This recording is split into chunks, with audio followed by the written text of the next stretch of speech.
मुश्किलों से भाग जाना आसान होता है, हर पहलू जिंदगी में इम्तिहान होता है। डरने वाले को मिलता नहीं कुछ जिंदगी में, और लड़ने वालों के कदमों में जान होता है। जय हिंद, जय भारत साथियों। तो दोस्तों, आज के इस वीडियो के अंदर बात करने वाले अपन हरित क्रांति यानी ग्रीन रिवोल्यूशन के बारे में, जो 1960 के दशक हुई थी।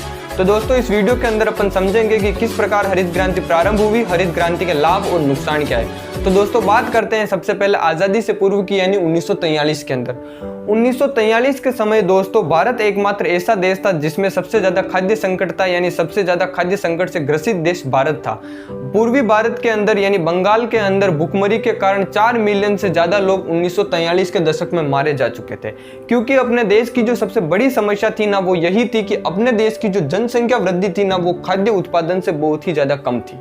क्योंकि यानी खाद्य उत्पादन बहुत कम दर से हो रहा था और जनसंख्या बहुत ही ज्यादा स्पीड से बढ़ रही थी। यानी जनसंख्या की बढ़ने की दर ज्यादा थी और खाद्य उत्पादन की दर क्या थी, कम थी, जिसके कारण अपने देश के अंदर खाद्य संसाधनों में क्या आने लगी, कमी आने लगी। अब जैसे तैसे करके 1947 में अपन आजाद हो गए, आजादी की लड़ाई लड़ी और अपन आजाद हो गए। आजाद होने के बाद भारत सरकार के सामने सबसे जो बड़ी समस्या थी ना, वो एक ही थी कि कैसे भी करके अपने देश के अंदर खाद्य उत्पादन को बढ़ाना है। क्योंकि अपना भारत जो देश था ना, वो कृषि प्रधान देश है। अपने देश की जीडीपी में जो सर्वाधिक योगदान है ना, वो खेती का ही है। तो सरकार के सामने यही समस्या थी कि खेती को किसी भी तरीके से अपन को मिलकर बढ़ाना है। तो उस समय अपने देश के खाद्य मंत्री और कृषि मंत्री थे बाबू जगजीवन राम। जगजीवन राम गए थे MS स्वामीनाथन जी के पास में।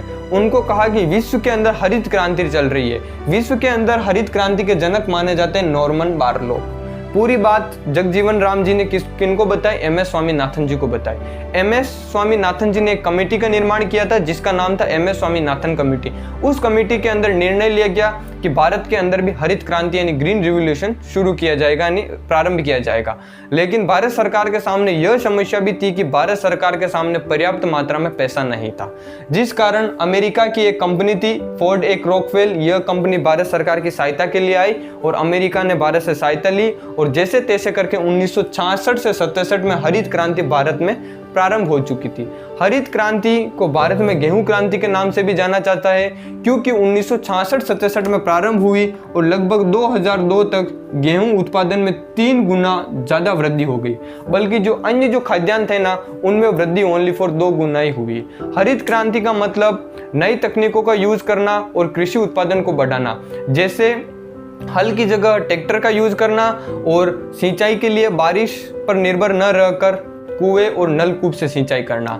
दोस्तों, आपके सामने 4 शब्द भी आते हैं। एक शब्द आता है क्रांति, एक शब्द आता है आंदोलन, एक शब्द आता है युद्ध और एक शब्द आता है विद्रोह।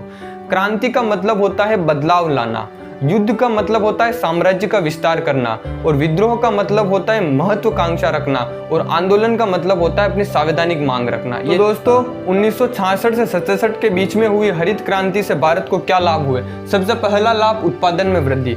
उत्पादन में वृद्धि दोस्तों, हरित क्रांति के अंदर सबसे ज्यादा उर्वरकों का यूज किया जाने लगा और जो बीज थे ना, वो हाइब्रिड बीज यानी संकरित बीजों का यूज ज्यादा किया जाने लगा।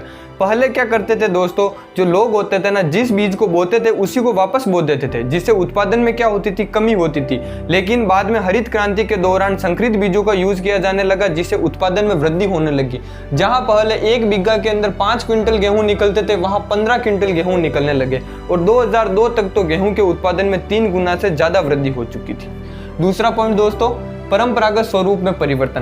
परंपरागत स्वरूप में परिवर्तन यानी आधुनिक तरीकों का यूज किया जाने लगा। जहां पहले खेत की जुताई हल से की जाती थी, वहां ट्रैक्टर से की जाने लगी। जहां लोग पहले मानसून पर निर्भर रहते थे सिंचाई के लिए, वहां नलकूप का यूज किया जाने लगा। जहां गोबर का खाद यूज करते थे, वहां यूरिया DAP का यूज किया जाने लगा। यानी मॉडर्न तरीके से लोग क्या करने लगे, खेती करने लगे। तीसरा पॉइंट समझते हैं, कृषि और औद्योगिक क्षेत्र मजबूत होना। कृषि और औद्योगिक क्षेत्र का मजबूत होने का दोस्तों इसका मतलब है कि जैसे मान लीजिए कि कपास के उत्पादन में क्या होने लगी, ज्यादा वृद्धि होने लगी। कपास के उत्पादन में ज्यादा वृद्धि होने के कारण कपास की बढ़ोतरी हुई मार्केट के अंदर, जिसके कारण औद्योगिक क्षेत्र के अंदर फैक्ट्रियों का निर्माण ज्यादा होने लगा और कपड़ों का निर्माण ज्यादा होने, यानी लोगों को रोजगार मिलने लगा औद्योगिक तौर पर। चौथा पॉइंट, दोहरी फसल प्रणाली। पहले किसान ओनली फॉर एक साल में एक ही फसल बोता था। जैसे मक्के की फसल बोई तो पूरे साल भर मक्के की फसल ही बोता, दूसरी कोई फसल बोता ही नहीं था, क्योंकि पहले वो जो बीज बोता था ना उन्हीं को उनका यूज करता था, जिसके कारण क्या फसल के पकने का टाइमिंग बहुत ज्यादा था। हरित क्रांति के दौरान संकरित बीजों का यूज किया जाने लगा, जिसके कारण फसल के पकने का समय क्या हो गया, कम हो गया। 6 या 4 महीने के अंदर एक फसल तैयार हो जाती थी, तो किसान साल के अंदर 2 फसल प्राप्त करने लगा। आयात में कमी और निर्यात में वृद्धि, यानी हरित क्रांति से पहले भारत के अंदर खाद्यान्नों की कमी थी, तो भारत दूसरे देशों से गेहूं मंगवाता था, यानी गेहूं अपने यहाँ आते थे। लेकिन हरित क्रांति के बाद भारत के अंदर गेहूं में भी वृद्धि होने लगी, दूसरे अनाजों में भी वृद्धि होने लगी, जिससे भारत दूसरे देशों को धीरे धीरे गेहूं और इनका निर्यात करने लगा, जिससे भारत की जीडीपी में ग्रोथ हुई।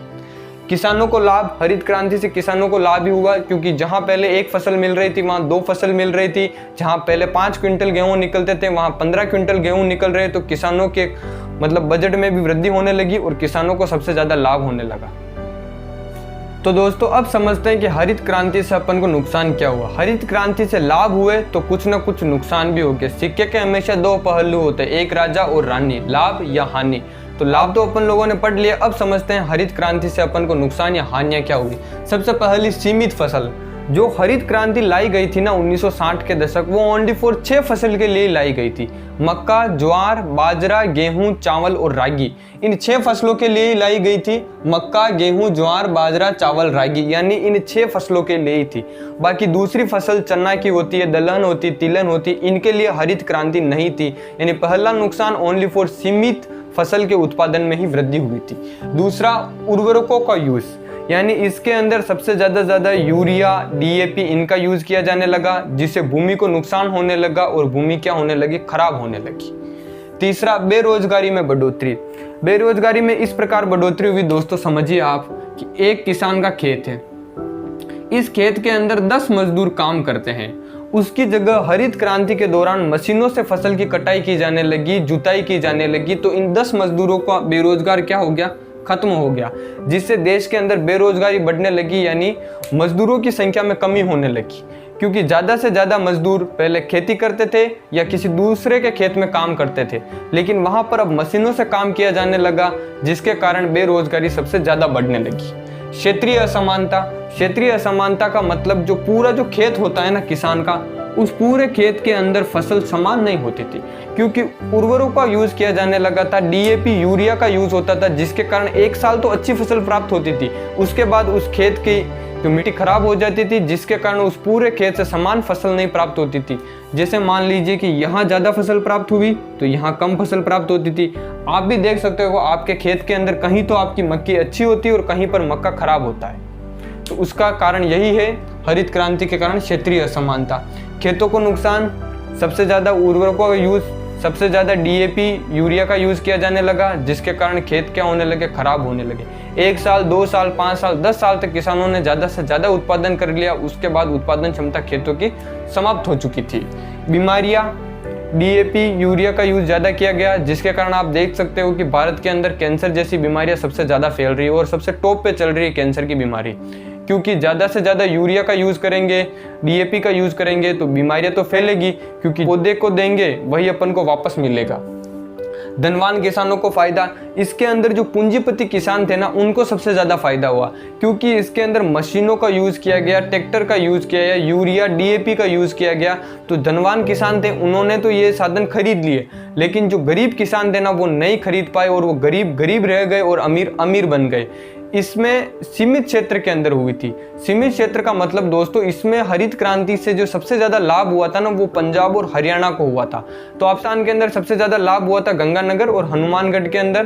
तो आई होप दोस्तों आप समझ गए होंगे इस वीडियो के अंदर हरित क्रांति किस प्रकार प्रारंभ हुई, हरित क्रांति के लाभ और नुकसान क्या है। जय हिंद, जय भारत दोस्तों।